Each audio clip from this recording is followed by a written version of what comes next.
मेटाम्साइकोसिस एक यूनानी शब्द है जिसका अर्थ है आत्मा का स्थानांतरण या पुनर्जन्म। ये माना जाता है कि मृत्यु के बाद आत्मा एक नए शरीर में प्रवेश करती है, चाहे वो मानव हो, जानवर हो या कोई अन्य प्राणी। मेटाम्साइकोसिस मानता है कि हमारी आत्मा अमर है, मृत्यु के बाद ये शरीर से मुक्त होकर अपनी यात्रा जारी रखती है और एक नए जन्म के लिए आगे बढ़ती है। ये विचार विभिन्न धर्मों जैसे हिंदू, बौद्ध, यूनानी दर्शन और कई अन्य संस्कृतियों में पाया जाता है।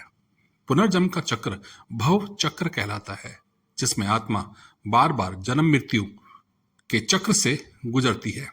व्यक्ति की आत्मा किस शरीर में जन्म लेगी, ये उसके पिछले कर्मों पर निर्भर करता है।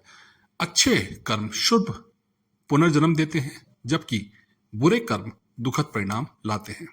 इस चक्र से बाहर निकलना ही मोक्ष या निर्वाण प्राप्ति होती है, जो बौद्ध और हिंदू धर्म का अंतिम उद्देश्य माना गया है।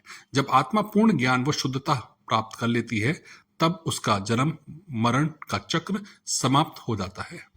ये अवधारणा सिर्फ भारत में ही नहीं बल्कि यूनानी, रोमन और यहाँ तक कि कुछ यहूदी और अन्य धर्मों में भी बखूबी दर्शाई गई है। मेटाम्साइकोसिस बताता है कि आत्मा बार बार शरीर बदलती है, हर जन्म में अपने कर्मों के अनुसार नए अनुभव पाती है और अंततः मुक्ति की ओर बढ़ जाती है। इस विषय पर और जानना है तो नीचे कमेंट करें, सब्सक्राइब करें, ताकि आप जीवन, मृत्यु और आत्मा के रहस्यों को गहराई से समझ सकें। धन्यवाद।